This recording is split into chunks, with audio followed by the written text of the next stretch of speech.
think we should be live. I'm just gonna go to my creator studio and I'm just gonna go to my creator studio and check that we're live because I think we're live. Pretty sure we're live. And yeah, it certainly looks like we're live.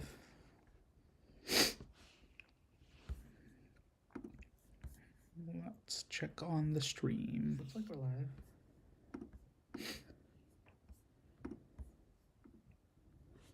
Let's check on the stream. Okay, it's a little bit slow. That's okay though. I don't really care about that. That's fine. We're gonna leave this here so that I can check on it when I need to, but it's like off to the side. Okay. Yeah, general Yap session new Apple products is basically the entire ethos of this live stream. Because I had a thought, because I care about tech stuff, I look at tech news and whatnot. Just to stay updated, right? And it's kind of weird because I used to care a lot more about all of that, and I just don't as much anymore. But I do want to talk about it because every so often I will come across something that I think is actually important to think about. So, new Apple products. What does that mean? I'm going to open a new window so we can look at it together. And I can put it up on the screen and then everybody can look. Is this what I want to do? It is not. That is also not it.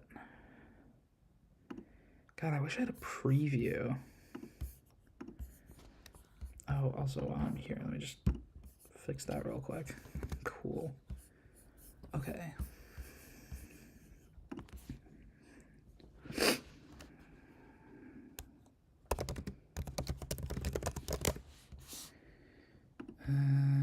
Oh. It's about to go blank, isn't it?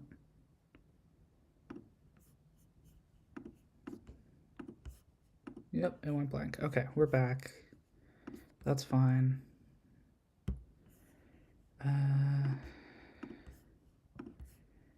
Yeah, except don't make that visible. I want to change the settings of that one. Oh no, it is showing me the correct display. It's showing the correct, or is it? What the hell? Why is it not showing this display? That's so odd. Can I change it? No, because it's only capturing. That is so weird. Okay. Well, in that case, we're gonna change it then. Okay, that's fine. We'll move this here. This is workable. I should have probably done this beforehand, before I started this. So what does that look like now? Yeah, okay. Cool. Yeah, so I can just do this. And if I go here, does it work? Oh, because it's off. Okay, here we go. I'm here, and I'm behind it, so put me on top. And this is, I need to properties. Defaults? No, not defaults. Crop to window. Window. Oh, I see. This. Does that work? Does that want to work? Hey! Okay. To window and manual. And can I have it? Oh, because I need to do, okay. God damn it. Okay. God, I really have to just fix everything here. All right. This is kind of annoying. The main problem is that I wish I could switch it to this display. And the problem with that is that it doesn't want to discard. Discard. Okay. The problem with it is it doesn't want to switch it to this display. For some reason, it just doesn't recognize this display at all. Maybe if I like bring everything to this display and then I move it over here, will that do anything? I also realize that I'm showing you guys like everything on my fucking desktop too. So I'm actually going to do this real quick. We're going to move everything. We're going to move everything important to a desktop too. And turn on Stage Manager. Cool. Okay, I don't know why it won't let me. I don't know why it won't switch my display to my other display. Like why it's only showing why it's only showing this display. Like if I bring this over here, will this help? Like theoretically, if I take this and I move it over here, or actually not that one. If I take this and I move it over here, that's the more important one. And I actually want to move this back here then. Or actually I don't, because I want to move it to this desktop. Here we go. No, I want OBS up here. Yeah, for some reason it's only showing... I'm gonna save them. Manual. Oh, I see. To window. It's very personal start page. Yeah, like that. Yeah, I don't know. That's so odd. Okay, well, I guess we're gonna move over here, and yeah, we're gonna do this. Build retina, crop none, cancel. We're gonna move this over here. We're gonna turn off Stage Manager. And then we're going to bring this window onto the screen. Whoopsies. Bring this window over here. And we're gonna try and fill this. Okay, as best we can, I guess, because it doesn't really want to work because this wants to stream in 16:9, but my screen isn't 16:10. So I'm gonna figure out the rest of it some other time, I guess, because I don't really feel like going through the rigmarole of trying to figure out how to do this right now, if I'm being perfectly honest. Yeah, I kind of wish that I could just... Oh, is it window capture? Can I do that? Can I just, or is it this? Can I do this? And will it properly map? Will it be in 16:9? Can I, like, does it naturally map itself into 16:9? It does not. Okay. Well, then we're gonna go ahead and delete it, and we're just gonna go with what we were doing before. Cool. And if I make this full screen, yeah, it's good enough. Okay, cool. All right. So, the thing that we were trying to do. Sorry about that taking forever. We're gonna go to the Apple website, because the Apple, like, the big tech news for the week is that there's a bunch of new shit from Apple, right? And all of the new shit is like right up front, because of course it is. So we're gonna start with the least exciting thing first, which is just MacBook Pro with M5, M5 Pro, and M5 Pro Max, or M5 Max. It's just the same MacBook that they've had since 2021, except it's got a new chip in it. Whoop-de-doo. That's not the exciting part. The exciting part, to me, is this. It's the MacBook Neo, which, hot take, I think is a really stupid name. Maybe it's not a hot take. I think this is a really stupid name. They should have just called it the MacBook. I think they should have just called it the MacBook. Or maybe they call it the MacBook E, or like something, right? It's really annoying because right now the Air branding is a little bit like extra bad. because it's kind of fragmented. But we're going to go through this first. So this is really exciting. This is a thing that I've been looking forward to for a while. Not for me personally, because I need a computer that's more capable than this, because I still edit some of my own stuff myself. But what is this asterisk? Oh, financing. Anyway, the thing that I really like about this is it's the thing that I thought that I've been hoping that they do for a while, which is it's kind of chunky. It kind of looks like an Air, but it looks a little chunkier, and I don't know if that's because it is actually a little chunkier or it's just the colors. But regardless, it looks a little chunkier. It is very clearly being pushed at like a student market. This is just straight up like a high school classroom. For like, especially, I think they're going to try and push this in education, which I'm okay with. I would be okay with. I would rather them push it in education, frankly. I think that would be a good idea. The thing that I find interesting, though, specifically about this machine, is it is exactly what I've been hoping for in terms of, like, it is a cheap MacBook. It's like it's made to be a cheap MacBook. It doesn't compromise on what a MacBook is, but it's cheaper. And it does that by doing a lot of things, like making a lot of specific cuts, which are expected, right? That should be expected. So the thing that I really wanted to yap about regarding this MacBook, and I'm so very quick, brief overview because I'm not a tech reviewer and I haven't been able to actually take a look at it myself. I'm gonna go look at it.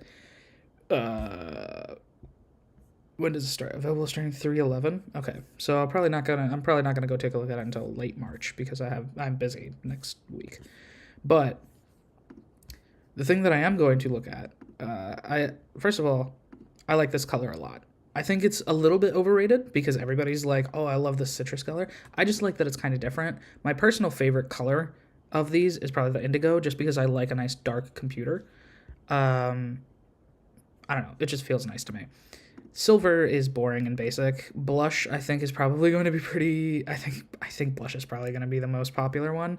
Either that or citrus. Citrus is going to be the most popular overall. I think blush is going to be more popular with women. I think guys also will like it, but I think it's going to be more popular with women.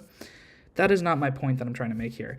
The big cutback, quote unquote, on this machine is, yeah, slightly lower battery life, slightly worse display, no notch. It goes for like a flush camera teal. Obviously a little worse speaker system. Nobody cares about Apple Intelligence. Liquid glass is kind of love it or hate it for most people. Nobody cares about the Mac and phone integration. I'm trying to see if it shows it anywhere. Like if it, okay. It doesn't. And that, you know what? That's perfectly fine. So, getting into here we go, tech specs of the MacBook Neo. Both versions, the slightly more expensive one and the base version, which, I think, yeah, everything other than, like, some of its smaller features, it's the exact goddamn same, right?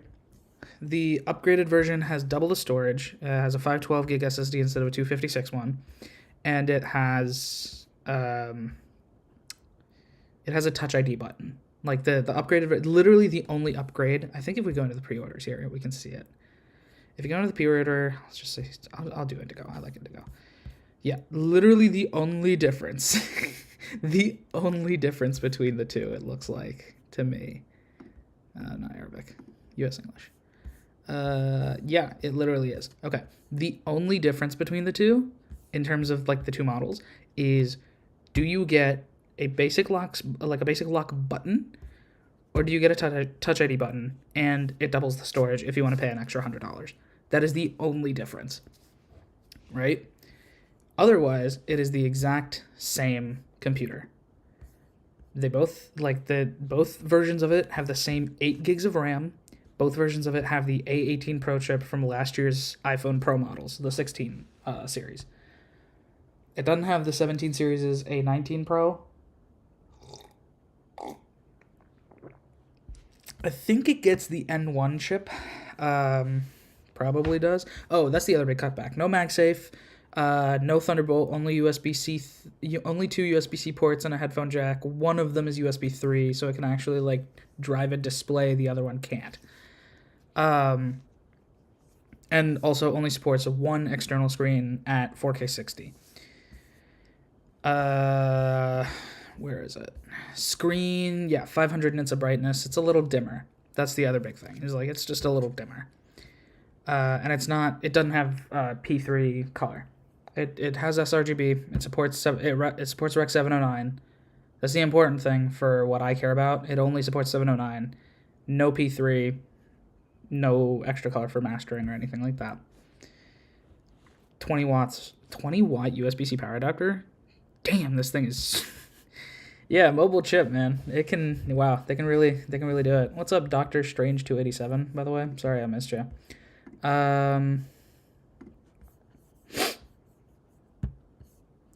Anyway, 3 watching now. Who the fuck is watching me talk about? Who is watching me talk about and yap about? Who is watching me yap about computers? What the hell? Why are people watching me yap about computers? Go away. No, I'm just kidding. You can stay if you want. This is what it's for. I mean, it's for me. To be honest, it's more for me. I want to yap about computers, so I'm going to yap about computers. Anyway. Shoot. Where was I? I got distracted. Okay. This came out, right? The big thing that I've seen every tech reviewer talk about when it comes to this computer is how it looks like a cool entry-level computer, and it only costs $500 if you have the education discount, which is a lot of people, right? A lot of people will probably buy an Apple computer for school. It is, I'm pretty sure, the most popular school, like college computer is a MacBook Air.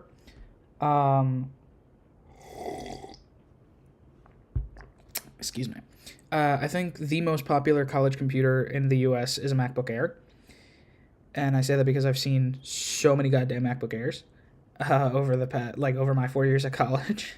For $500, this will get basically everything done. This is a MacBook made to compete with Chromebooks, right? Chromebooks are still cheaper. Chromebooks are nowhere near as powerful. Chromebooks are actively trash. But that is besides the point. Chromebooks are e-waste. If you have a Chromebook, you should feel bad. I'm kidding. You shouldn't. If you can only afford a Chromebook, you can only afford a Chromebook. But this is very much made to compete in that like low-end budget tier computing, like laptop computer space.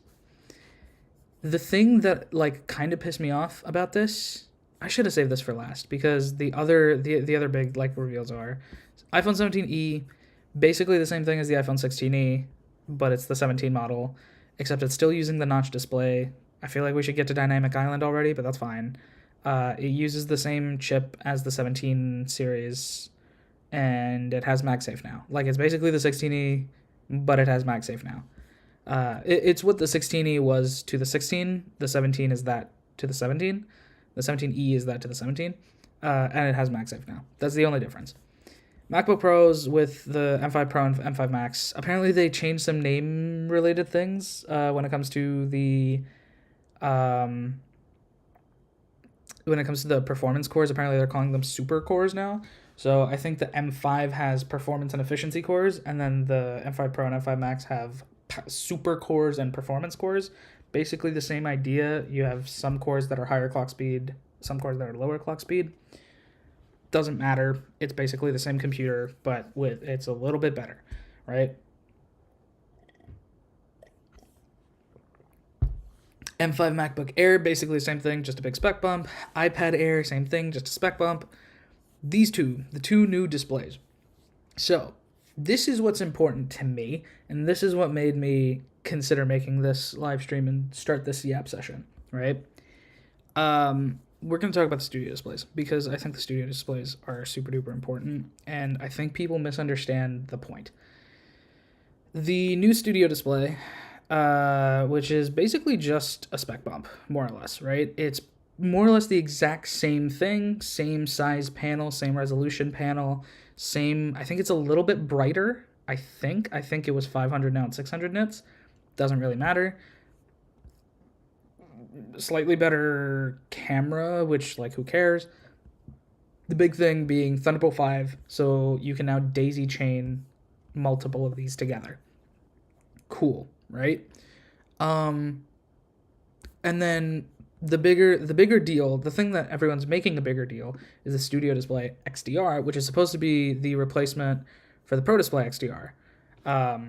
From that, like, I think it was like a $6,000, $5,000 or $6,000 computer or display when it came out. It was supposed to basically be competing with like reference monitors.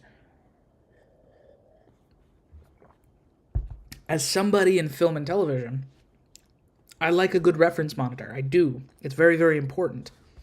Here is what I think is the most important thing to understand about all this. So yes, it is a slightly smaller screen. The Pro Display XDR was bigger. This is 27 inches. This is 5K instead of 6K. The other one was 6K, I'm pretty sure. This is mini LED. I think that one was also mini LED, but it had a lot less local dimming zones. This one has a lot more of them. Big upgrade is double the refresh rate. It's now 120 hertz. And I think it said something about and adaptive sync. Okay, so it basically has VRR support. Yeah, 2 Thunderbolt 5 so you can daisy chain. Nobody cares about that. A lot of very similar things. Brightness, it gets bright. I think 2000 nits is much brighter than the Studio Display or the Pro Display XDR used to get. Same, pretty similar, if not same contrast ratio. And the big thing is double a refresh rate. Many more dimming zones. It has 2,304 dimming zones on its mini LED display. This is all very, very good. And compared to the Pro Display XDR versus the Studio Display XDR, it is much, much, much cheaper. It is $3,300. The Pro Display XDR was, I think, $6,000, $5,000 to $6,000, right? Oh, it doesn't say. Okay, that's interesting. Tilt and adjustable stand, and then obviously if you just want a face mount adapter, because if you already have like a monitor arm, just put it on the monitor arm. This is not the point that I'm trying to make, by the way. So Studio Display XDR is the thing that will get heads to turn because it's different from the Pro Display XDR. I think this is my big hot take when it comes to all of the new products that were unveiled. MacBook Pro, MacBook Air, iPad Air are getting exactly... Shut up. The new MacBook Pro, the new MacBook Air, and the new iPad Air are getting exactly the amount of love and, and the crowd goes mild energy that they deserve. Because they're just spec bumps. It's the same product, just a little bit better, right? The things that really stood out to me are 17E, MacBook Neo, and the 2 Studio displays.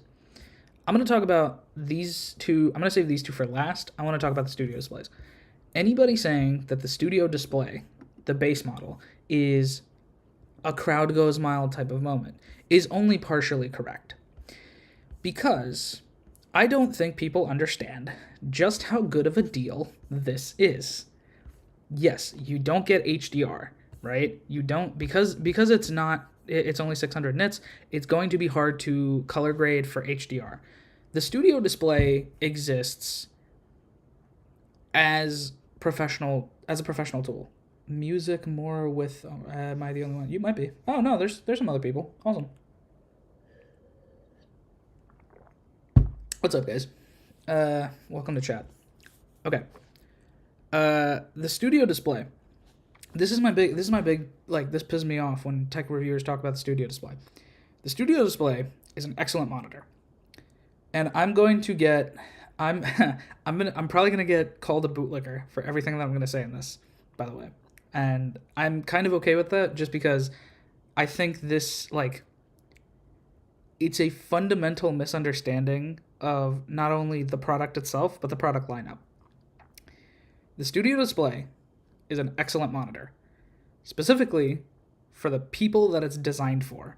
If you want a high refresh rate, bigger, higher res monitor that gives you the ability to, play games better, this is not the screen for you. And it was not made to be, because there are a bajillion other manufacturers. Asus is out there, Samsung is out there making screens and monitors.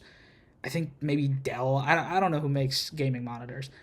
If you need a gaming monitor, go buy a fucking gaming monitor. This is not made for gaming. For the record, neither is the Studio Display XDR, but the thing that I think tech reviewers get really caught up on is that, and this kind of goes back to the other products that were announced. I think the thing that tech reviewers get caught up on, and it's not their fault necessarily, in fact, it's the thing that you want them to be, is that tech reviewers are nerds. And that's the point, right? This isn't meant to be a diss at any tech reviewer. Tech reviewers are nerds. Their job is to care about the numbers. Their job is to understand what all these numbers mean and why X number is higher than Y number and why you should care, right? The problem is, if the only thing that you care about is X number is higher than Y number, you fundamentally have misunderstood the point of the thing. The Studio Display is not made for games. 600 nits of brightness is a little bit dim, I will give you that. Here's the thing. This is a reference monitor. The Studio Display and the Studio Display XDR are designed to be used as reference monitors. They're designed to be used for color grading and color grading workflows. Is 600 nits of brightness still too low for that? If you are making like Hollywood grade movies, yeah, it is. And the Studio Display XDR, I'm going to be honest, is not that much better for that, because you want it to be even brighter. I think it said peak 2000. I can check, actually. I don't know why I'm like asking people. I can check. I can just look over here. Tech specs. 2000 nits peak brightness. And it's got a little in temperatures less than 25 degrees Celsius. Yeah, so like it's gonna be, it's gonna be maybe a section of the screen can go up to 2000 at a time. Maybe the entire thing can go up to 2000 at a time at certain points in time. But like my point being, it's up to 1000 nits peak brightness in SDR and 2000 nits for HDR. 600 nits peak brightness, it's going to be probably SDR only then for the base Studio Display model. It's probably only going into SDR, right? Yeah, 600 nits brightness, it doesn't even do HDR.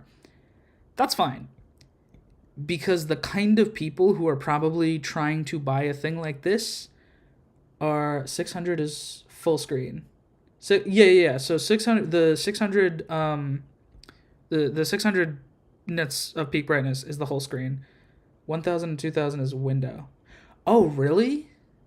Oh, like in SDR content, it'll only do 1000 peak brightness on a window? And then with HDR content, it'll only do 2000 on a window? Oh, wow. Okay, that's interesting. That's kind of weird. But regardless, that's besides the point. Those kinds of numbers, these products are not meant for normal people. These products are meant for professionals. And I'm going to get into, like, this is a larger ethos thing. This is a larger company ethos thing and product ethos thing in a minute.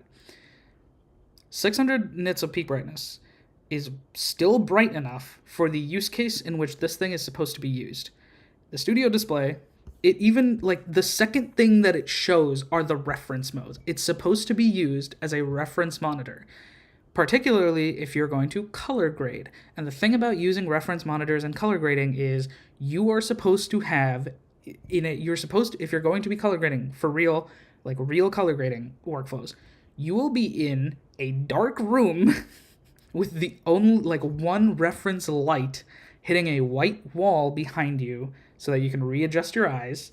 That light is supposed to be color calibrated to D65, which is like 6,500 degrees Kelvin or something like that, so that you can see what white looks like paper white. It's to give you a paper white reference.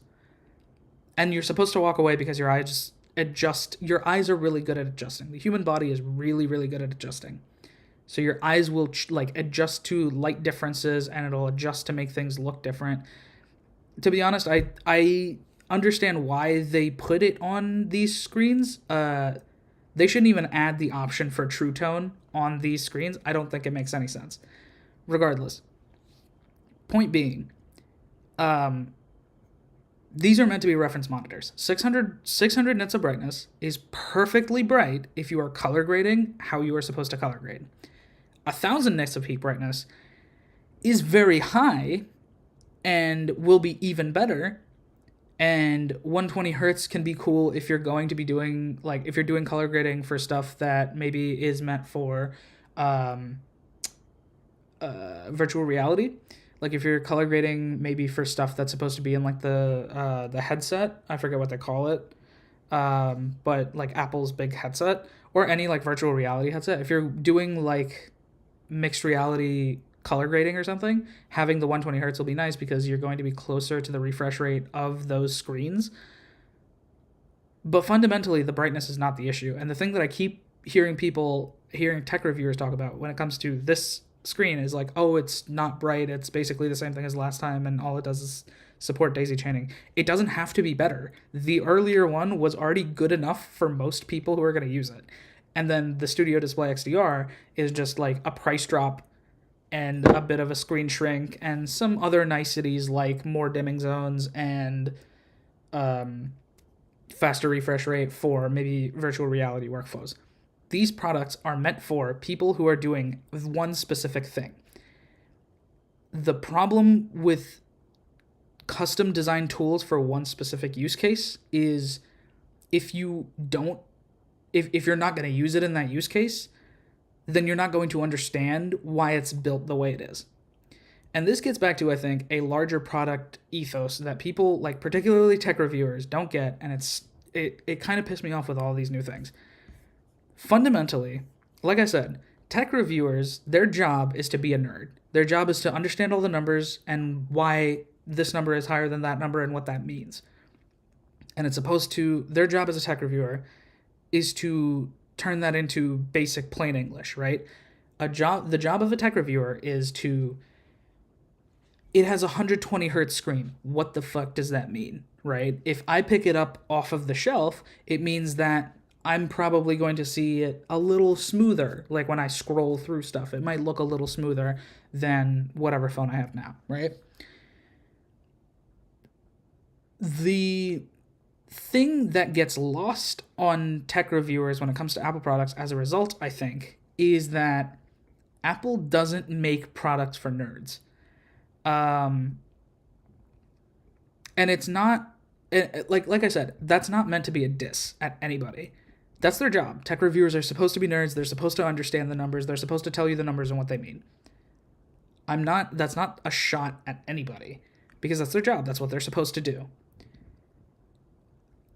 But Apple doesn't make stuff for nerds. Apple makes stuff, so every Apple product has one major, every Apple product has, I think, two real, product ethoses. Number one, it has to look pretty, right? It has to look okay. Number one, it has to look pretty. The thing that you're gonna see, the thing that I reacted, the little like bubble thing. Anyway, it has to look pretty. Yeah, you want to see something fun? I don't know if it's gonna do it. I don't remember what the hand signal is.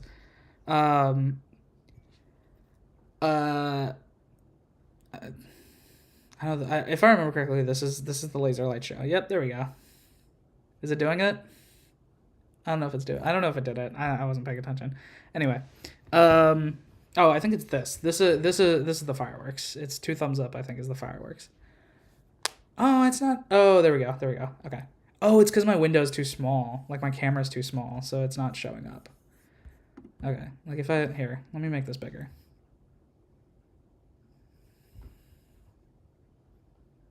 Oh, it's not tall enough. All right, whatever. I don't care enough. Okay. All Apple products work on two fundamental ideas behind every Apple product. Number one, it has to look pretty, right? If somebody sees the Apple logo on it, the thing that they're looking at has to look beautiful. It has to look like a beautiful little thing in their hand, right? because the Apple logo has to look pretty. That's also why they don't do fun colors, because fun colors, as nice as they are, can very, very easily and very, very quickly look tacky. A good example of this is the orange iPhone. I don't like what the new orange iPhone looks like. I don't like that shade of orange. It looks tacky to me. If you like it, good on you. And it's cool that they did a fun color. I would like them to do fun colors again if they did it right, because that kind of looks tacky to me. And yeah, fun colors are very easy to make look tacky. Like this citrus color, I think it looks fine, but like, I also haven't seen it in person. I've only ever seen it on a computer. Maybe in person, like it's a little more saturated and it might look tacky. But in general, that's the reason why they don't do fun colors either, because it has to look pretty. The thing has to look pretty when you see it on the street. Number 2, the hardware has to feel useful to the 3 kinds of customers that they make stuff for. Software doesn't matter. That's a different problem, right? We're not even going to get into that because that comes down a little bit too much to personal preference. But the 3 kinds of consumers that Apple makes stuff for, and nerds are not one of them, the 3 kinds of consumers that Apple makes stuff for are the normies. They're the people that want pretty things, and working professionals. What the oh, peace sign. Oh, that's right. Okay. That's why the balloons happened. But I only did 1. I thought it was 2 for balloons. Maybe 2 is something else. Oh, it's confetti. Okay. Anyway.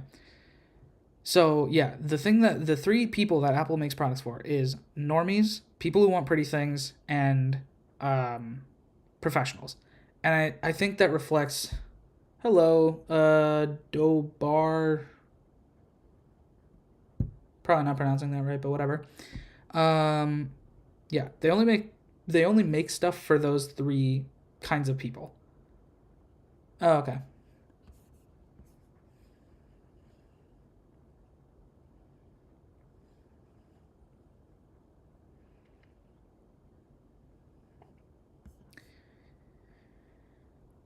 Hello, Yush Ratod, and I'm assuming that's probably like 2 times.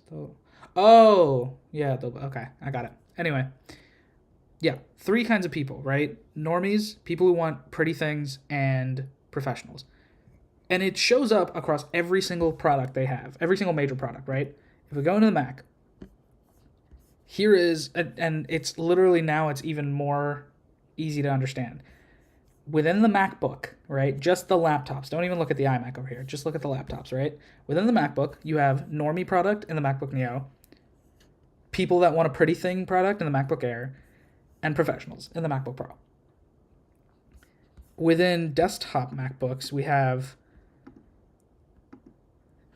normie product in the iPad. Technically, you could call this a pretty product, the Mac Mini, because it's small. The whole idea is that it's pretty to look at when it's just sitting by itself on a table. The pretty product and the professional product. The Mac Pro basically doesn't exist anymore. Studio displays are exclusively professional products. They don't even make a normie product in the display category. We look at the iPad. With the iPad, we have the Mini, which just kind of exists on its own. That's its own thing. But it's both a normie product and a pretty product. But the main 3 are the iPad, which is the normie product, the iPad Air, which is the pretty product, and the iPad Pro, which is the professional product. It is the same fundamental understanding of, it's the same fundamental, thought behind every single product lineup. I don't know if the watch counts. We can take a look, though. Oh, actually, yeah. Normie product in the SE, pretty product in the Series, professional product in the Ultra. It is built, every single Apple product, every single major Apple product is built around those 3 core consumers.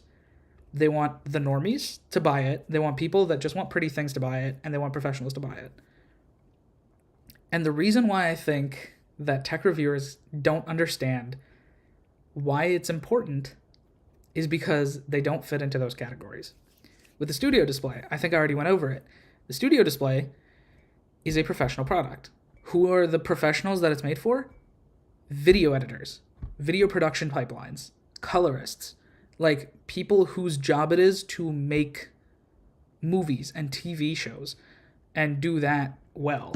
Now, the people who are working on that are probably not using Apple Studio displays, if I'm being perfectly honest. They're using like industry standard tools that they are not paying for, the company is paying for. But like they may be running it off of like a studio display as their main like workstation screen and then like an actual reference monitor to the side.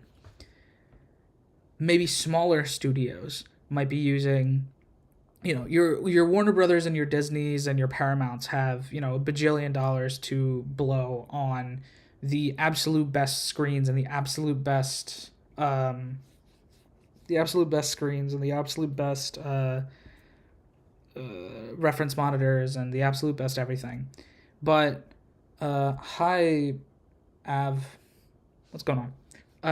Your Warner Brothers, your Netflixes, your Paramounts, your Disney Pluses, whatever, they have the money to spend on like the most expensive stuff. The Studio Display and the Studio Display XDR, those would be great for like smaller things, smaller studios like a Neon or I mean A24 is big now, but like for a while A24, what's the other one? Searchlight, like something much more. Technically, Searchlight is Fox, and Fox is now Disney, but like, you know, smaller studios that have like much smaller workflows. Actually, I'm realizing that there's a ton of there's a ton of Indian people in the chat, or at least there was over the course of everything. A lot of Indian studios, generally because Indian movie productions and TV productions are on a much smaller budget than Hollywood productions, they might buy stuff like this because it's cheaper. And it's still 85 to 90% of the way there, right? Same thing with like the MacBook Air, the iPad Air. They exist as pretty products. They are for people who want pretty products. The MacBook Air and the iPad Air are not for people who actually want to get like a ton of stuff done. They're not for people who want like, you know, the best of the best. They're for people who want like really good, like just really good, and they want it to look pretty, right? That's what they're for. The Pro products like the MacBook Pro, the Studio Display, the Studio Display XDR, they don't exist for nerds. They exist for professionals. Specifically, Apple really likes going for creative professionals in graphic design workspaces, in video workspaces, and audio workspaces. Macs are very popular with audio professionals across the industry, across multiple industries, across the globe. So that's what the Pro lineup is for. Normie products, that is what these are. Like the 17E and the MacBook Neo, those are normie products. That's what that is. And if we didn't go into the iPhone, now that we have the E model, that's what that is.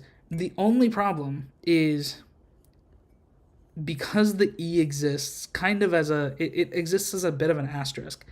With the iPhone Air, this lineup was perfect. Normie product in the base model, pretty product in the Air, professional product in the Pro, right? Now we have normie, and then we have cheap, right? We have the cheap product in the 17E, which I know it's crazy to call a $600 phone cheap, but it's an Apple product. That's the cheap model. That's why I don't like the Air badge, because if they're going to make the Air badge the pretty product one, it needs to be like the middle of the pack thing. And either I would like them to turn the iPhone 17 into the Air, or just keep the E as its own thing and call that the baby product, like that's the cheap product, and then the base model is the nice product. But then that confuses their iPad lineup, because do they want the iPad mini?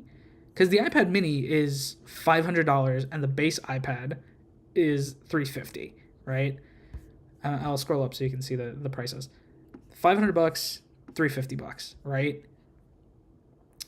What I'm trying to figure out with this lineup is which one's supposed to be the cheap product. what's supposed to be the normie product and what's supposed to be the cheap product? Because technically the normie product and the cheap product are both the same thing in this lineup, despite the fact that there are 4 things, right? And that's why I think the Air thing throws it off, because the Air is supposed to be the pretty product. It's supposed to be the middle product. So they need to figure that part out. Like, do they want the Mini to become the cheap product? Do they want the base iPad to be the normie product and then the Mini to be the cheap? Or do they want the Mini to be the normie product and the base iPad to be the cheap product? That's the thing that they need to figure out. And I think they should fix that. And if they're going to do that, then they should call the iPad Mini the iPad, and then the iPad E, or something like that. Same thing with the MacBook.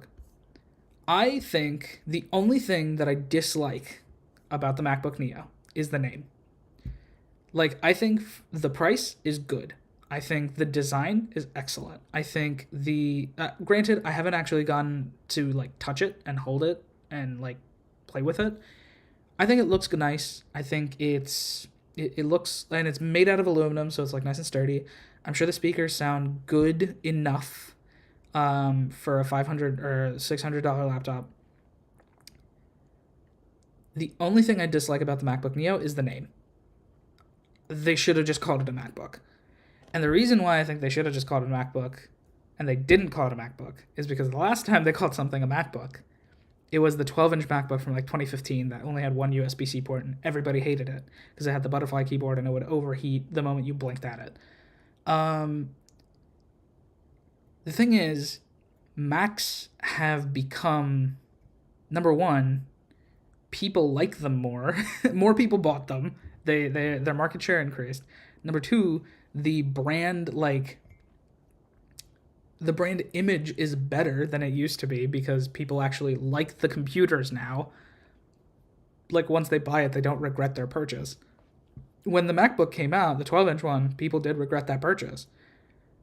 They don't anymore, so you could just call it a MacBook. But I think the reason why they didn't call it a MacBook is because they were afraid that press and tech people, like tech nerds and tech reviewers, were going to be like, well, we're comparing it to the, whatever-year-old 12-inch MacBook, and that is the comparison point, and they didn't want to bring that thing up again because they hate that thing and the bad reputation that it has. Rightfully so. That was not a good computer. It was a good idea, but it was a bad computer. The MacBook Neo should have just been called the MacBook. That is my big hot take. That is the only big hot take that I have, is I think it should have been just called the MacBook. If it was just called the MacBook, then it would make a lot of sense. It would be like the iPad. You have the MacBook, the MacBook Air, and the MacBook Pro, like the iPad. And to some degree, it's also like the iPhone, right? The normie product, the pretty product, and the pro product. You have the iPhone Air, and the iPhone Pro. I am of the opinion that they also should just get rid of the number for the iPhone, which is something that they'll probably do when they hit 20. I think they'll just call it the iPhone. I think they'll just call it the iPhone, and just like the 2027, I think, is when they're actually going to hit 20. Well, they'll not hit 20, the number, until this year it'll be the 18, next year it'll be the 19, and then the year after. So 2028, if they followed numerical order, would be the 20. But next year is the 20th anniversary, so they might skip 19 the way that they skipped the 9 and go straight to 10. They might go straight to 20. Because it'll be the 20th anniversary of the first iPhone. If they do that, they should drop the number. They shouldn't put a number on it at all. They shouldn't call it the iPhone 20. They shouldn't call it the iPhone edition, the iPhone anniversary, whatever stupid name that they could come up with. They shouldn't do it. Just call it the iPhone. Then there's the base iPhone, which is just the iPhone. Then there's the pretty iPhone, the normie iPhone, which is just the iPhone. There's the pretty iPhone, which is the iPhone Air. And then there's the Pro iPhone, which is the iPhone Pro. And then if you want to keep the Pro Max badge, you can keep it Pro Max. But, like, take the number away. Get rid of the number. Anyway, that's my rant about Apple products. I think the main problem that I have with Apple products is that I think everybody misunderstands Apple products. I think they misunderstand the idea of them. They misunderstand the design and, like, product ethos. Like, they misunderstand why they exist. And as a result, and by everybody I mean tech reviewers, and this isn't a shot because this is the point, right? I think MKBHD actually said it, to his credit. He did say that the MacBook Neo, which has a it has an iPhone processor that's already old. It's already older. It's not the newest iPhone processor. And it'll be 2 generations behind when the iPhone 18 comes out this year. The iPhone processor is already old. The processor inside this is already old, and it only has 8 gigs of RAM. But if you are questioning, like, hey, is 8 gigs of RAM going to be enough? If you are asking that question, you are not the target audience. You're not meant for this. This is for normies. This is meant for people who all they do on their computer is check their mail, make Word documents and PowerPoints, and watch YouTube. And like that's it. It is the normie computer. It is the normie MacBook. If you are asking like, oh, can it play games? Can it whatever. Number one, why are you asking a Mac to play games? I mean, it can. There are some games that are made that got the Mac port, but like, why are you asking if a Mac can play games? Just buy an Xbox or a PlayStation or whatever. So this is a normie MacBook. If you care, if it's like, oh, is 8 gigs of RAM going to be enough? Just get the Air, because it's not for you, right? If all you do on your computer is normie stuff, Microsoft, PowerPoint, taking notes, light web browsing, mail, like email, music, listening, that kind of thing, this is more than enough. 8 gigs of RAM is more than enough. This is not going to get slow on you for a while because it's an Apple product. They don't get slow. Okay. Rant over. The rant started because I saw God, what's his name?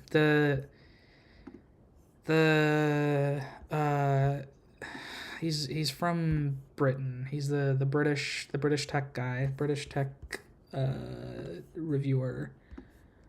Mr. Who's the Boss. That's right. Okay. The name was just completely gone for me. Mr. Who's the Boss was on. He was on the. He was doing stuff. That's what it was. I watched his MacBook Neo video, and he was like, "Oh, it only has 8 gigs of RAM and blah blah." I was like, "Okay, but if you're mad about that, or if like that's not enough for you, then this computer is not made for you. It was not designed for you." What the hell is that? Okay, some kind of like paper stuck to my hoodie. Okay. General yap sesh. What else did I want to yap about? I can't really think of what else I wanted to yap about. Is the thing. This was the main thing. I just wanted to yell about this because it was pissing me off.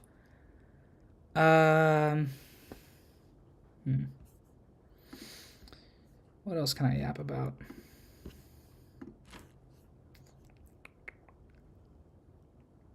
Do you guys have ideas?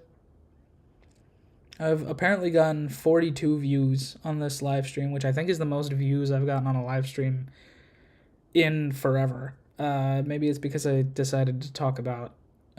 Maybe it's because I decided to talk about MacBooks. Oh, you know what we can talk about? We can talk about the Oscars. I'm gonna talk about the Oscars because this is. I think I put this under film and animation, like the category, because that is the thing that I'm actually like into. What is this? 15 scientific and technical achievements to be awarded with Oscars.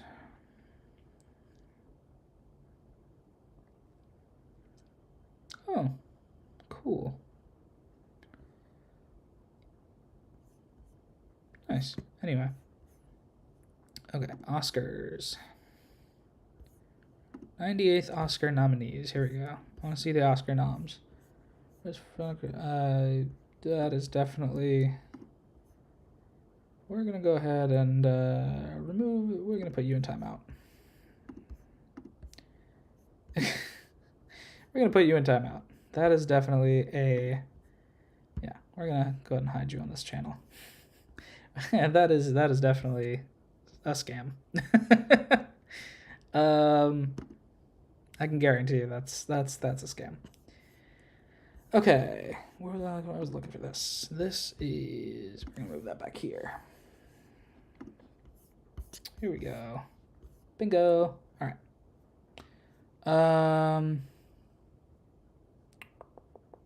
Okay. Are we here? I think we're here. We are. All right. Cool. Oscar stuff.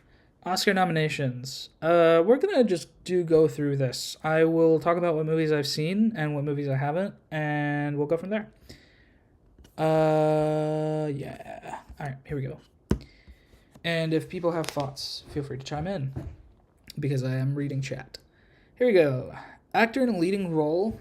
Okay. Timothée Chalamet, Leo for Marty Supreme, Leo for One Battle, Ethan Hawke for Blue Moon, Michael B. Jordan for Sinners, and Wagner Moore for The Secret Agent. Okay. I think the easy frontrunners for me are the 3 movies that I've actually seen. I haven't seen The Secret Agent, though I've heard it's very good. I haven't seen Blue Moon. I have not heard anything about Blue Moon, but I know Ethan Hawke is a good actor, so I'm sure it's deserved. Of the 3 that I have seen, it's complicated. I am going to give probably a pretty hot take, which is, number 1, I think One Battle is pretty overrated. I'm also going to actually change the name of the stream. I'm going to edit title and description.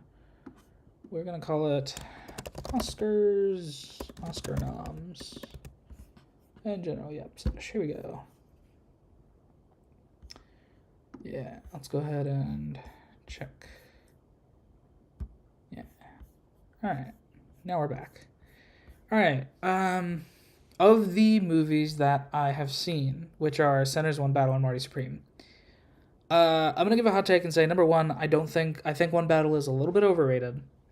I think it's a very good movie, but I do think it's a little overrated.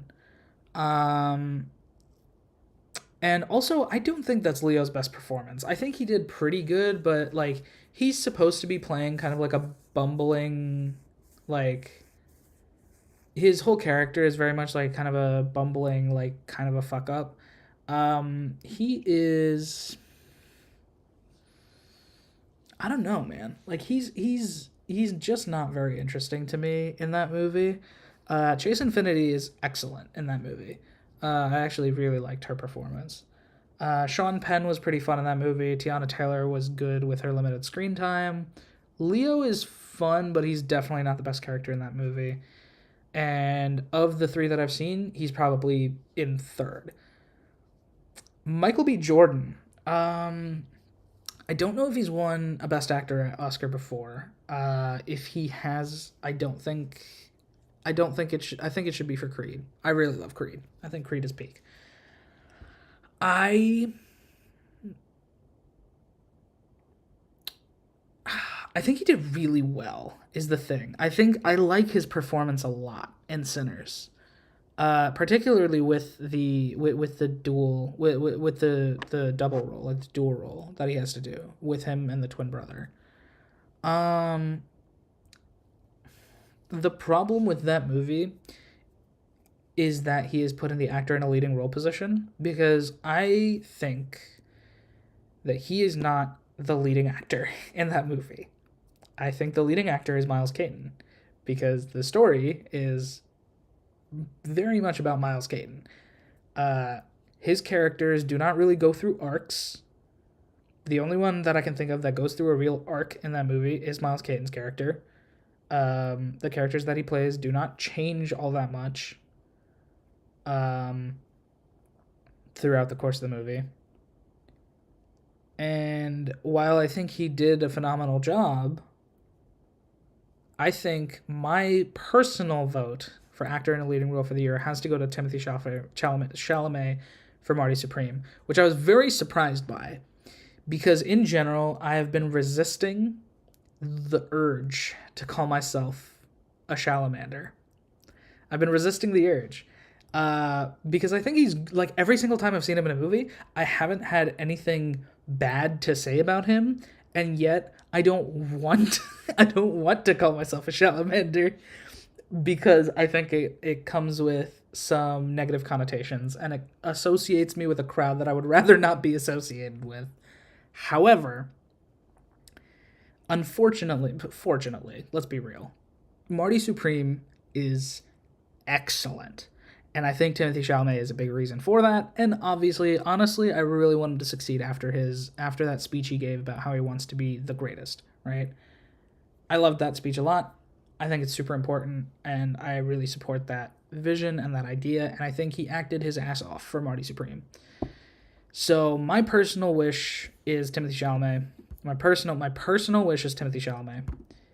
I think Michael B. Jordan might get it, particularly if he hasn't gotten an Oscar before. I think he might get it.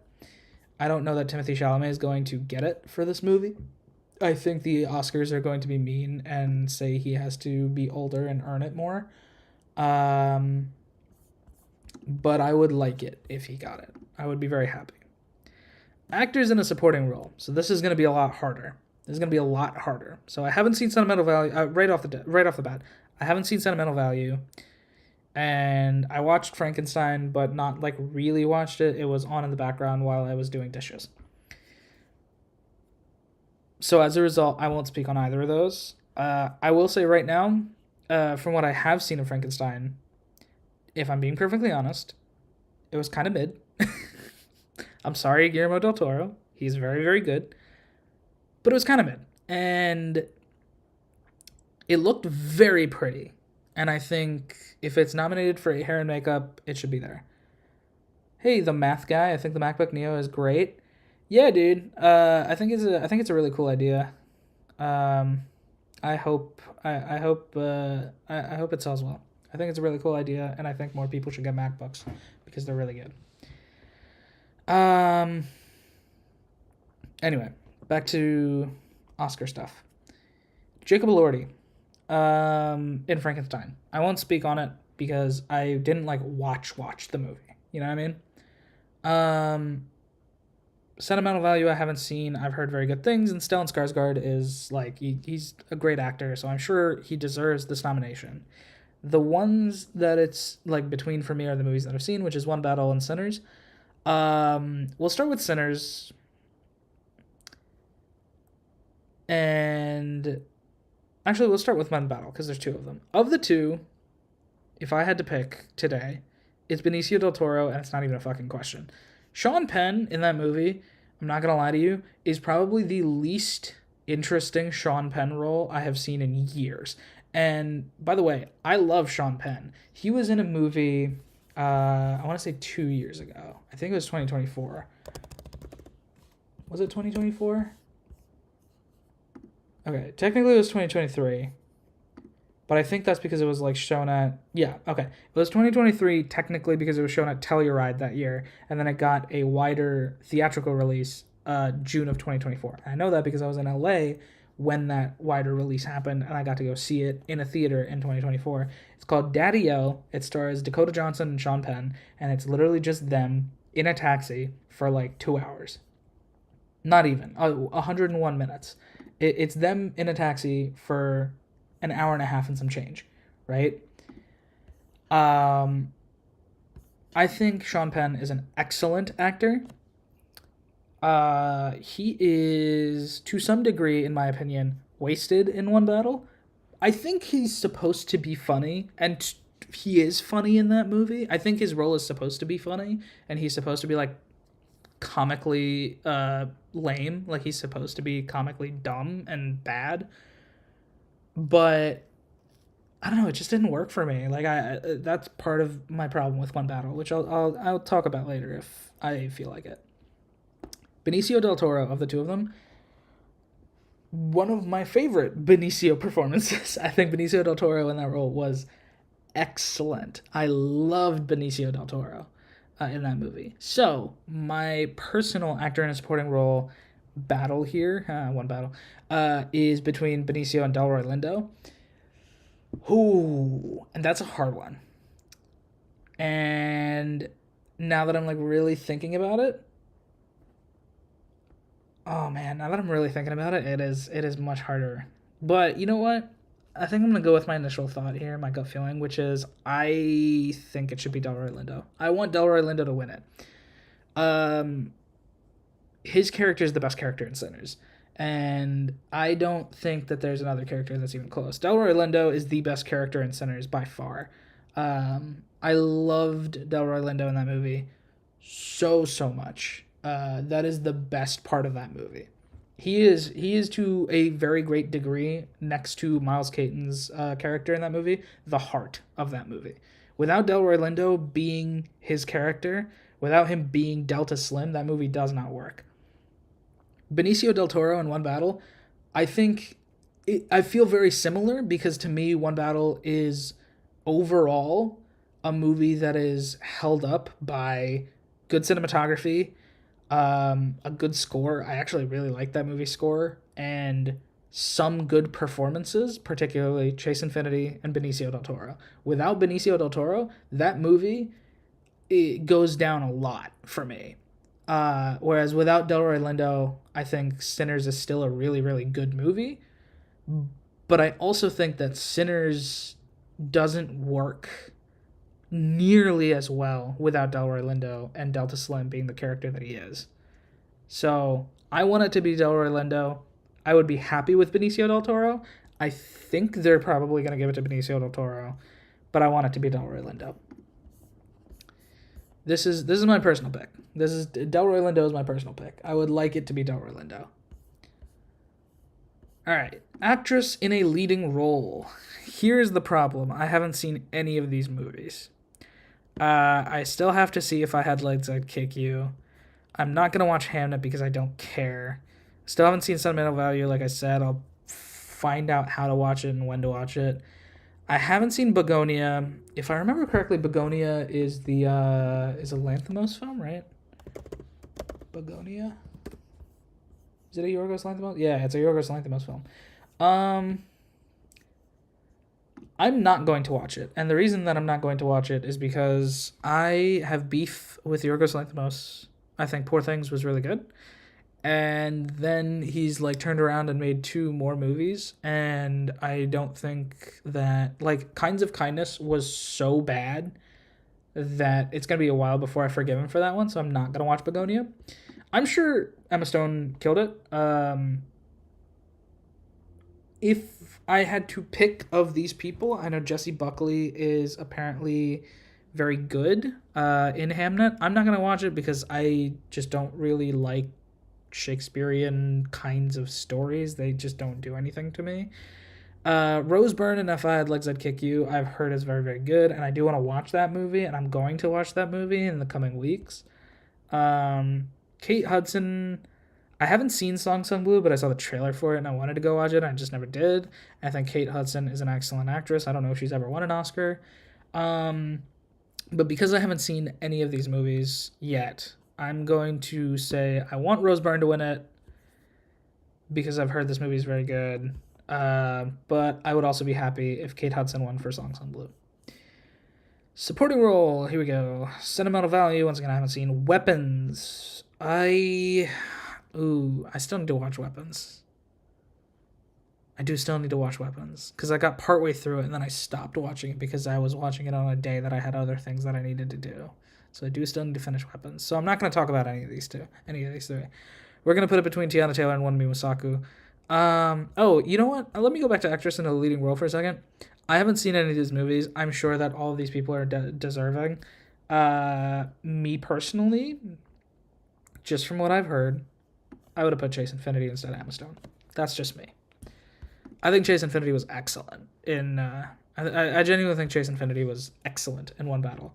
I think Chase Infinity is the best actor in One Battle. I also, like I said, think that movie is very overrated. But back to supporting role. Tiana Taylor or Wonmi Masaku. I want Wonmi Masaku to win it. I won't be mad if Tiana Taylor wins it. I actually really do like her performance. She's one of the better characters in One Battle. But Wonmi Masaku was very much part of the heart of Sinners. So I would prefer it if she won. And that's where we're going to leave that. Animated feature film. I have seen none of these. I keep meaning to watch K-pop Demon Hunters, and then I never do, so we're going to move past it. Animated short film, I have seen none of those either, so we're going to move past it. Casting. Okay. I'm going to give it to Marty Supreme, Jennifer Venditti. I can't think of a single actor in Marty Supreme that isn't really, really good in the role that they are. I think I could say the same for Sinners. I do think that every actor in Sinners is excellent at their role in Sinners. If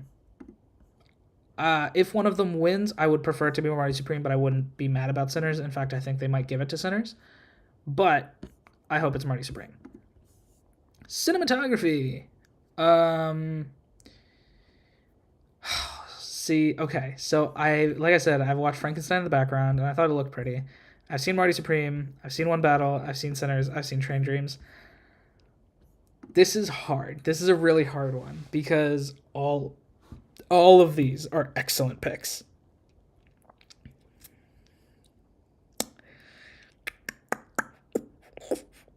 Okay. Let's go piece by piece. I'm going to immediately cut Frankenstein just because I think while it looks very good and is artistically very strong shot-wise and shot composition-wise and cinematography-wise in general, of the 5 here, I think it's the weakest. After that, it gets really, really hard. Because I think all 4 of these movies are top tier cinematography wise. I think they're all really good, but in different ways. If I have to axe one in the cinematography column, it's going to be One Battle. So I think my top 3 is Sinners, Train Dreams, and Marty Supreme.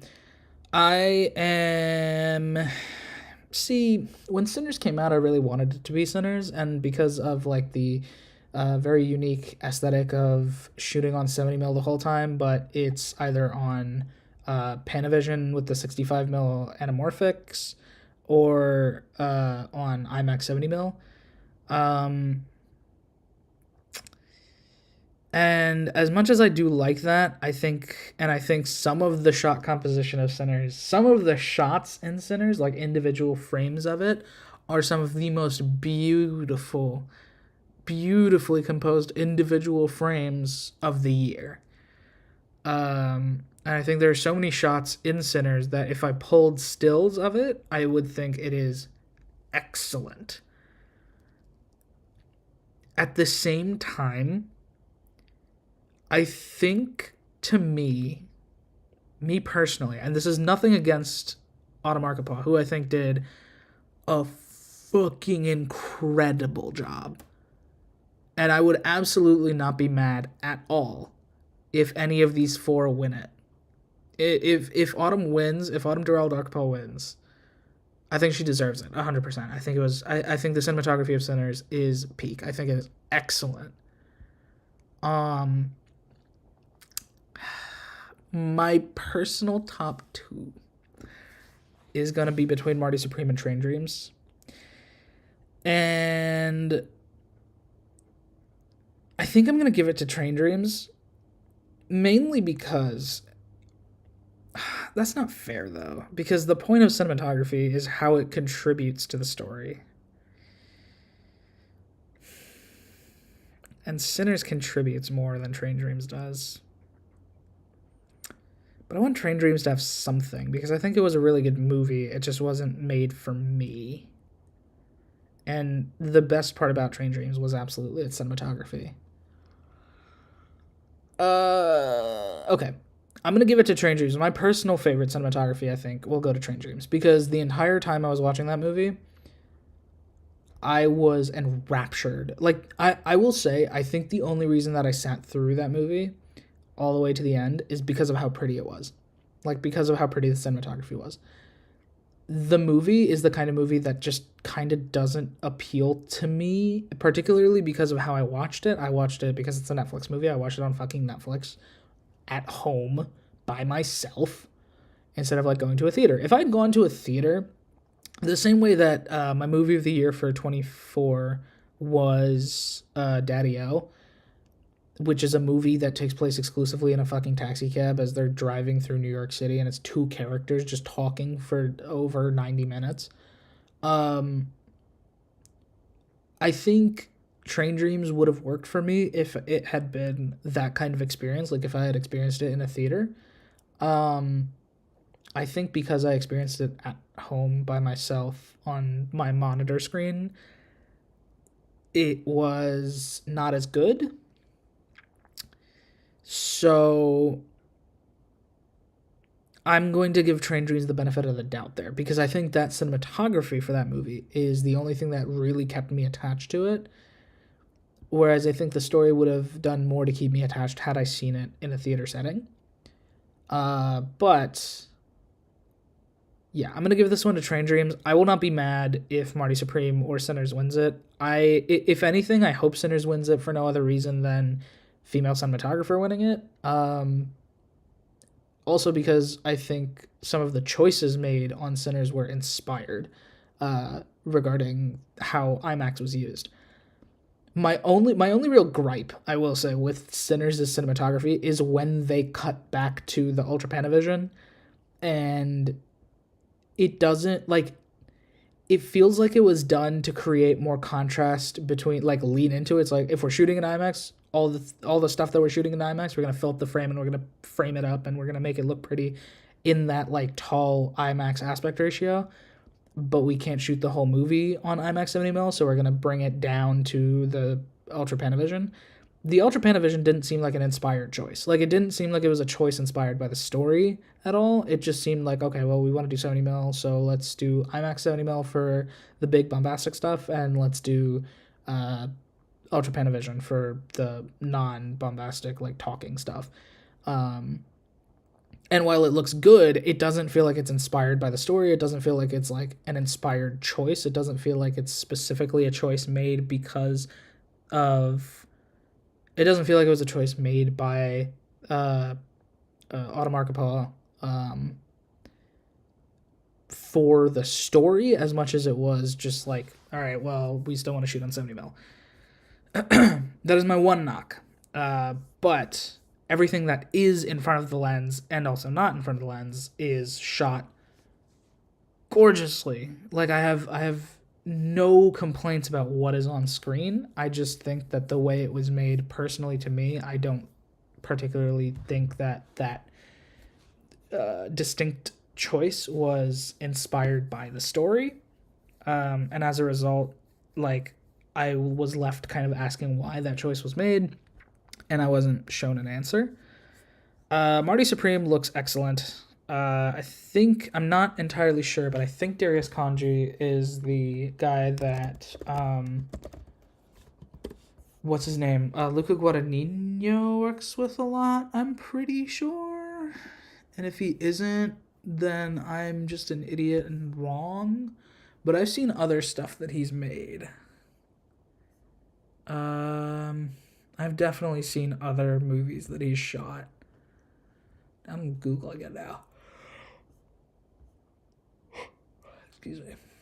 Oh, he made a Vita. Oh, okay. He shot The Lost City of Z. Okay. I didn't think anything from that was particularly, like, top tier or anything. He shot Uncut Gems, so that would explain why I like that. That would be the one movie that I definitely like of his. I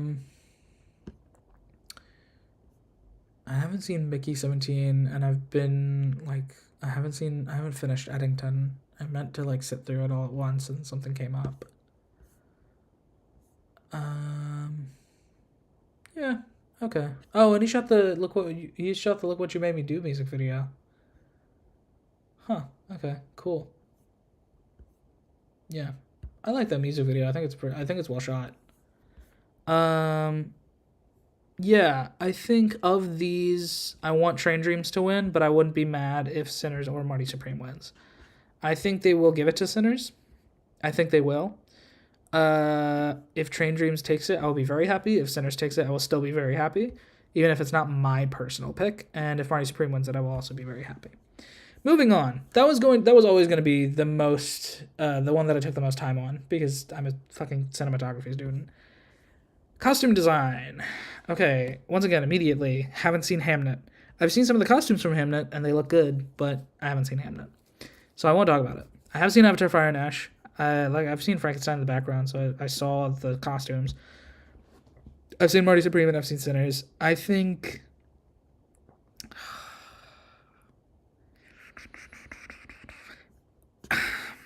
this is every single time that Avatar comes up, this is the hard part of it. Because I don't know what was real and what wasn't. Like what was actually made and what wasn't.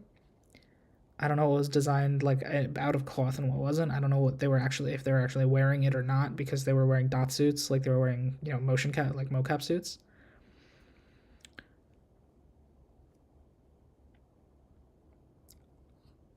The other part of it is I'm not gonna give it to it for costume design. I'm sorry. I think the costume design was like pretty good, but the main thing that I won't give it credit for is the main thing that I will give it credit for, rather, is that all of the costume design of the different Na'vi tribes. Fucking my sleep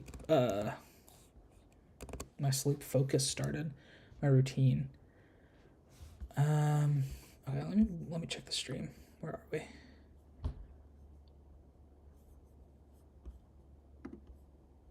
My routine. Let me check the stream here.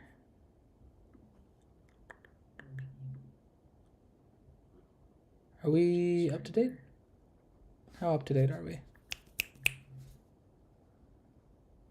Are we up to date? How up to date are we? Okay, we're pretty close. Okay. It's like maybe 10-second delay. Anyway, costume design. The one thing that I will give it credit for, I think all the different factions of Na'vi have very distinct costume styles.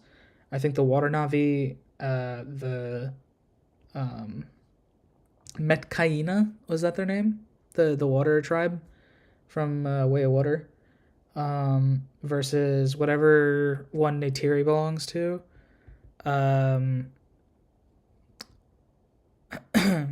Whatever tribe Neytiri belongs to, versus the Fire tribe. I forget their name as well. I think all of their costumes look very different and they look uniquely them. Like the tribes have very distinct and very uniquely specific to their culture and lifestyle costumes, which I think is done very well.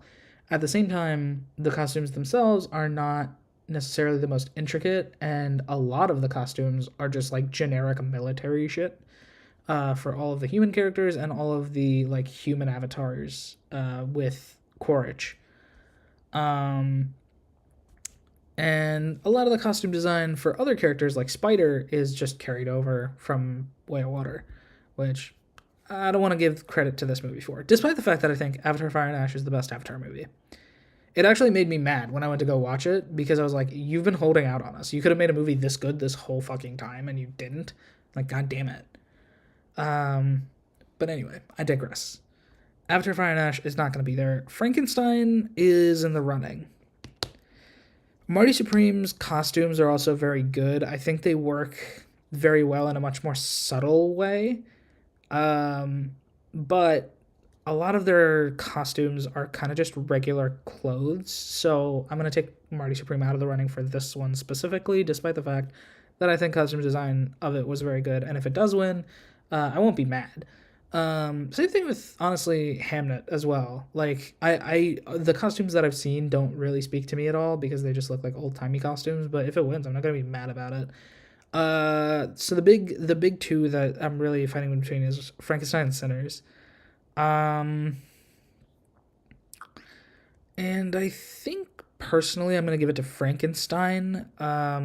Just because I think that movie is to some degree carried by its just mise-en-scène and like the design of everything that's in front of the camera. because the story itself is kind of whatever, and the performances are kind of whatever, and the overall like direction of it is kind of plotting. I wasn't a big fan of that movie, if you can't tell.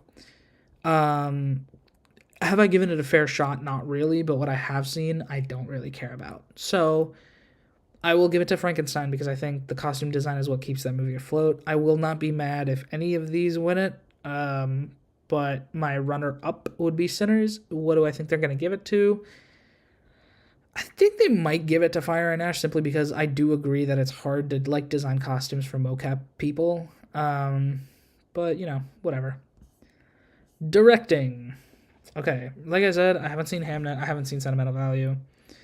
Hamnet, though, seems like a Chloe Zhao movie, and I mean that derogatorily. I don't like Chloe Zhao movies. I don't like her movies. I have seen Eternals. I have seen, what was the other one called? Something Land. Not Tomorrowland. Nomadland. I've seen Nomadland. I've seen Eternals. I've not seen Hamnet, but I have seen Nomadland. I am of the opinion, maybe a hot take, but I'm of the opinion that Nomadland is a little overrated. I think it's a little overrated. I didn't particularly like it. I very much did not like Eternals. I thought it was very boring. And she chose to make I think Hamlet's supposed to be a love story about Shakespeare. So I don't care. I'm not gonna watch it. I have no interest in it. So we're gonna take her out of the running. I haven't seen Sentimental Value, so I'm going to take it out of the running. Marty Supreme, One Battle, Sinners. I'm going to take One Battle out, despite the fact that I think it is still my favorite PTA movie. I don't like PTA very much. I think I have never understood the hype. I think it is still my favorite PTA movie. I just don't like PTA very much, and I think One Battle is, like I said, very overrated. Yeah, I'm gonna take him out of the running for me. So I think it's between Marty Supreme and Sinners, and I will not be mad at either of these if they win. I will be mad if Hamnet wins it, or if One Battle wins it when Marty Supreme and Sinners are there with Safdie and Kugler. I don't know about Sentimental Value. Like I said, I haven't seen it. I won't be mad at either of them. Me personally, I want Safdie to win it. I love Marty Supreme. I like Sinners a lot too. I love Sinners too. I think Sinners is an incredible movie. But if you put me on the spot between Sinners and Marty Supreme, I'm picking Marty Supreme because I like that movie more. I think it's a better movie. That being said, Sinners was also excellent. So if Ryan Coogler does win for Sinners, he deserves it wholeheartedly. I will not be upset at all. I hope Marty Supreme wins because I like that movie more and I think it was better executed. Sinners is also excellent execution of an idea that I also really, really love and is very detailed. But it's a movie that I think Sinners had a longer tail for me in the sense of like I thought about Sinners more after I left the theater. But that was more in terms of like its world building and like other things about it. Marty Supreme was the movie that, while I haven't thought about it as long as I've thought about Sinners, it's a movie that after I left the theater, I was thinking about its themes, I was thinking about its story, I was thinking about like the important parts. Whereas with Sinners, after I left the theater, I was thinking about like the Native American vampire hunters, or I was thinking about like the allegorical Christianity element of it all, or stuff like that. I like Sinners a lot. I feel like I'm being too mean to Sinners, but I like Sinners a lot. And I think Ryan Coogler absolutely deserves it. I just think Marty Supreme and Josh Safdie deserve it a little bit more. Documentary feature film. I haven't seen any of these. I can watch a few of them. They're on HBO Max, but I'm not going to because I don't care. Documentary short films. I haven't seen any of these either. All right. Film editing. Sinners, One Battle, Marty Supreme, F1, Sentimental Value. So this one is a lot less. So Sentimental Value immediately. I haven't seen it, so I'm not talking about it. One Battle is immediately in the editing category specifically. to me, it is immediately disqualified because my Letterboxd review of One Battle After Another is 7.8 out of 10 too many battles. It is too long. That movie is entirely too long. I thought it was going to end like 3 different times. So yeah, one battle is out of the running. So it's between F1, Marty Supreme, and Sinners.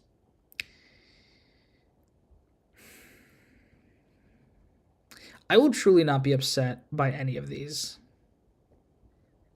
I think F1 is perfectly edited in that, like, for the kind of movie it is cut perfectly. It is edited perfectly.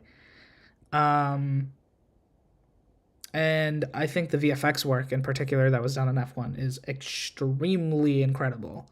And I think it deserves credit just for that, because they also used they used like the PTZ cameras from Sony that they had like special custom made rigs for, and that was its own like cool little thing.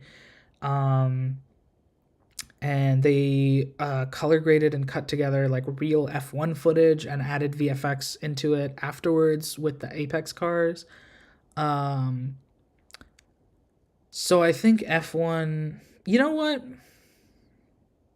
I'm gonna give it to F1. I think it's really impressive. I think film editing wise, I think F1 is really impressive. Unless there's a visual effect, no, but that's going to Avatar.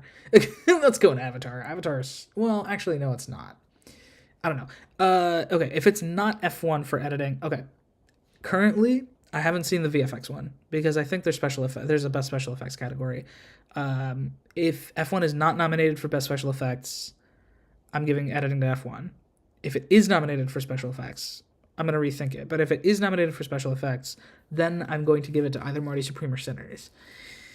And I think I'm going to give it to Marty Supreme because I'm a fucking shill. I just really love Marty Supreme. I think it is edited perfectly to keep up that tension, that like breakneck tension for the whole movie. And it only slows down when it wants you to slow down. And it wants you to like, you know, just stew with the characters. So I think Marty Supreme is edited perfectly for the kind of movie that it is. I think Sinners is also edited extremely well. There's no parts of Sinners that I would cut at all. I think Marty Supreme just has like a better cut to it, because I think it feels just, I think it keeps up this like breakneck, like blink and you'll miss it kind of tension, that made that movie feel perfect. So I'm going to give it to Marty Supreme. I would not be mad if Sinners won it. I'll give it to Marty Supreme if F1 is in the VFX category. If it's not in the VFX category, then F1 gets it. But I would not be mad if any of those 3 won. I would be mad if One Battle won. That movie was entirely too fucking long. Okay, international feature film. I have not seen any of these. So Sentimental Value was an international movie. Okay. And The Secret Asia one is also a Brazilian movie. Okay. That's cool. Live action short film. I haven't seen any of these either. Makeup and hairstyling. Of these, I have seen Sinners and Frankenstein. I've seen clips of The Smashing Machine, but I've never actually watched it. And I've never seen Kokuho or The Ugly Stepsister. So I'm not going to talk about those, and I will very briefly touch on The Smashing Machine, but I'm not going to put it in contention for my thing because I've only watched it in like bits and pieces. Makeup and hairstyling, I think, as much as I want to give it to Sinners, because I think Sinners' makeup and hairstyling was actually really good, I'm going to give it to Frankenstein because Frankenstein is kind of carried by its costuming, HMU, cinematography, like all of the technical aspects of it. I think Frankenstein is carried by it. I'm going to give that one to Frankenstein. I think The Smashing Machine is really good, and the prosthetic that they did on The Rock is really, really good. But I simply don't like it as much as I like Sinners or Frankenstein, and I think Frankenstein is a better movie because of its makeup and hairstyling. Whereas I think if the makeup and hairstyling in Sinners was a little bit worse, it would be still just as good a movie. So I'm going to give that one to Frankenstein. Music and original score. Okay, this might be the only time that I'm going to be nice to One Battle, except Sinners is also in this category. So Sinners is going to take this. We're moving on. Okay, sorry. No, we'll sit on this for a second. Like I said, I haven't watched Begonia, I haven't watched Hamnet. I have seen Sinners, One Battle, and Frankenstein. The music for Frankenstein was also really good, and Alexandre Desplat is an excellent score person. What are they called? Composer. Um, One Battles is also really good. I think One Battles is also really good. Both of those are completely trounced by Sinners because Sinners is also just the kind of music that I like to like. I like blues music. I grew up playing the guitar and learning blues music on the guitar, so I have a lot of affinity for blues music in general. And Sinners' score is peak. It's excellent. I loved it so much. So Sinners gets music for me. Ludwig Göransson doesn't necessarily need any more Oscars. I think he already has like 5, but he can get another one. It's incredible. All right, music. Original song. Okay. Dear Me from Diane Warren, Relentless. I have not seen that movie, so I'm not going to talk about it because I've never heard that song. Golden from K-Pop Demon Hunters. I've heard this song because, of course, I have. It was everywhere. I Lied to You from Sinners. Sweet Dreams of Joy from Viva Verdi I haven't heard, and Train Dreams from Train Dreams.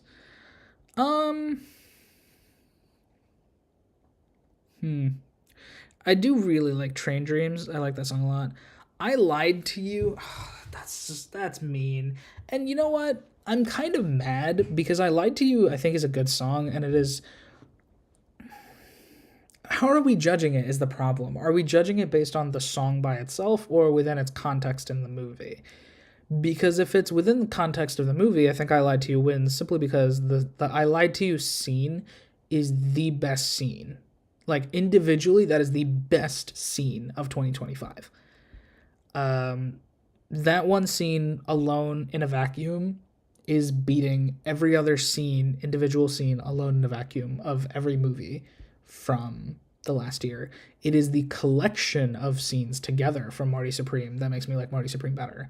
It is the collection of scenes from F1 that makes me like F1 better. But if I had to pick one scene from last year that is the best scene by itself in a vacuum, it's the I Lied to You scene from Sinners. I think that is peak cinema. That is cinema, right? That it's that good. I think I Lied to You by itself, like, that scene is awesome. If we're judging it just based on song, I think I Lied to You is kind of mean because, in my opinion, there are better songs from the Sinners soundtrack. Travelin's a good one. The song that plays at the end, like during the credits, with Miles Caton singing with the female singer who I don't know. I don't remember what the song is called off the top of my head. I'd have to open Apple Music, and I'm not going to do that right now. That one is better than I Lied to You as a song. I like I Lied to You a lot, but I think it's better. So I'm going to treat this category as if it's the Grammys and we're just picking a song and not within the context of where it is played in the movie. In which case, I'm going to give it to Golden, just because I think it's a catchy song. I think Golden's catchy. I think it is definitely super overplayed, but it's a catchy song, and I can't be mad at that. I think it's good. We're going to give that to Golden, and that's going to be the only thing that K-Pop Demon Hunters is going to get from me because I haven't actually seen the movie. Okay. Best Picture. Wait, is this the last one? Okay, never mind. They put Best Picture above everything else. We're gonna come back to Best Picture. Production Design. I want to save that for last. Production Design. Frankenstein, Hamnet, Marty Supreme, One Battle, and Sinners. Okay, so that's set deck and general production design. Okay, I'm gonna give this one to Sinners. I think Sinners deserves this one. Like I said, I haven't seen Hamnet, so I'm not gonna talk about it. But I've seen all the other movies.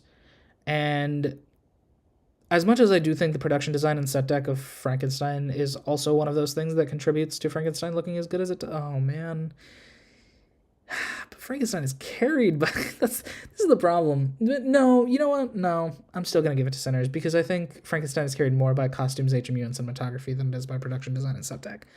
Yeah, I'm gonna give that one to Sinners. One battle, a lot of it takes place outside. I think a lot of the production design is very like stripped back and minimalistic, and while it's still good, it's still well put together. It feels a little simpler than the period piece that is Sinners, and Marty Supreme, and Frankenstein.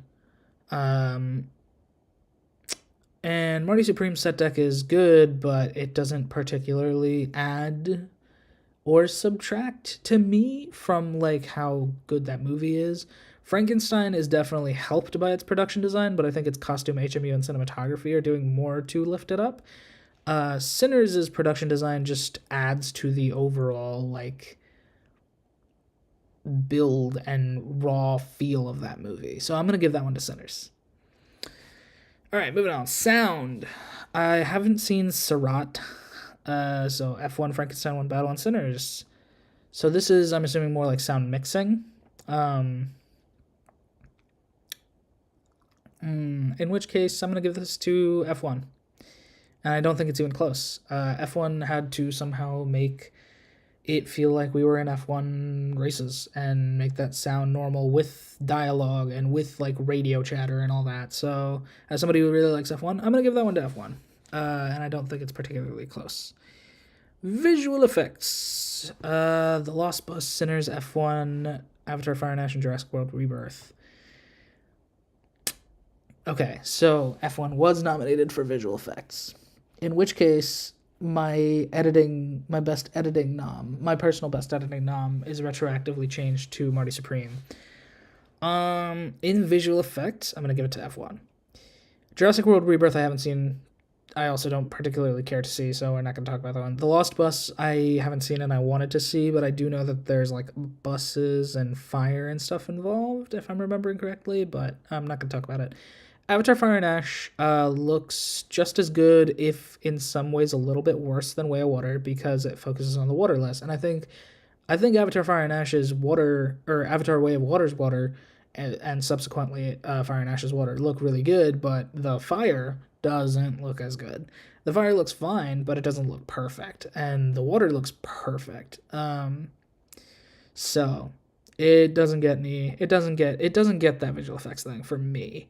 I think the Na'vi still look really good. I think everything's still animated well. The only major really problem I have with Fire and Ash is during action sequences they go into HFR.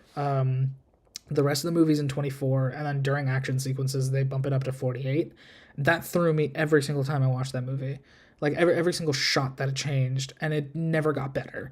And the problem was that Way of Water, the like premium screens like IMAX and Dolby and whatnot, they were in HFR and they had that, but the standard screens did not. And I watched Way of Water on a standard screen. But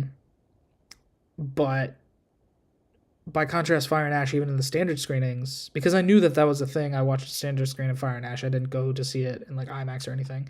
On a standard screen of Fire and Ash, it still had that HFR switch during action sequences, like fights and stuff, and it throws me. It throws me every time. I don't like either make it 48 consistent, which I also wouldn't really like because I like watching movies at 24. I think 24 is the correct frame rate for movies.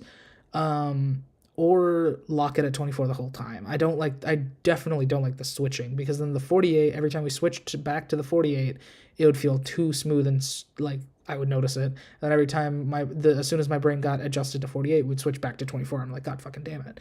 So no to Fire and Ash. I'm gonna give this one to F1. I think F1 earns it. Best writing adapted screenplay.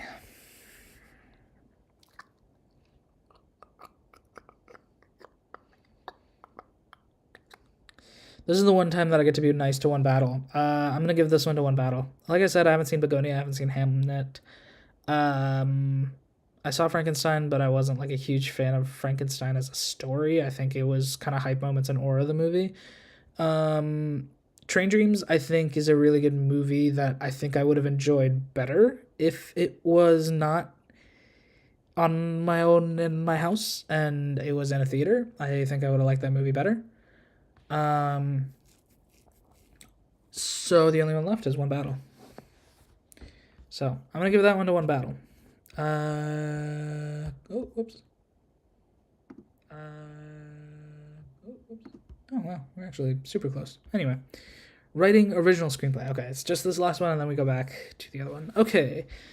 Blue Moon, I haven't seen. It was just an accident. I haven't seen. Marty Supreme, I've seen. Sentimental Value, I haven't seen. So it's just Marty Supreme and Sinners. And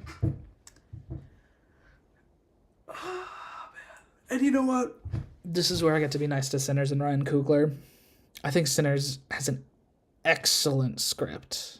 I think Marty Supreme's script is to some degree carried by its performances.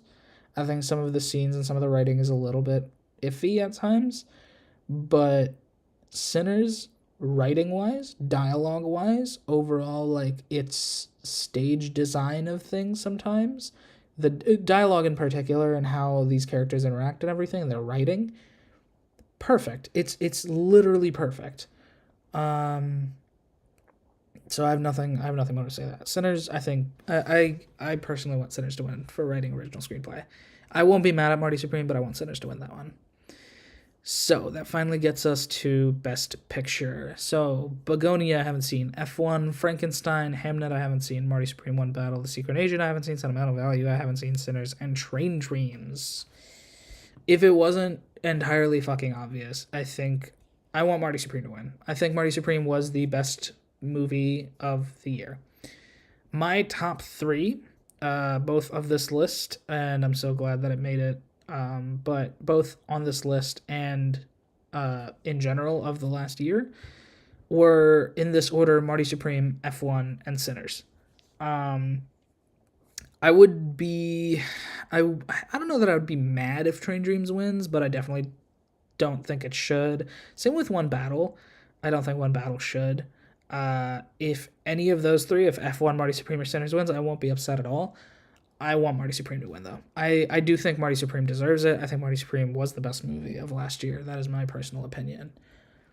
So, that is all of the Oscar movies. We're going to go ahead and transition back to my Camry here. Oh, it won't. Oh, right. It won't go because it's full screen up. Okay, I think that's going to be the end of it. It is now late, and I'm feeling a little sleepy, and also I want to play some games. So, yeah, thanks for listening to me yap. I don't know. Good yap, Sesh. Anyway, peace out.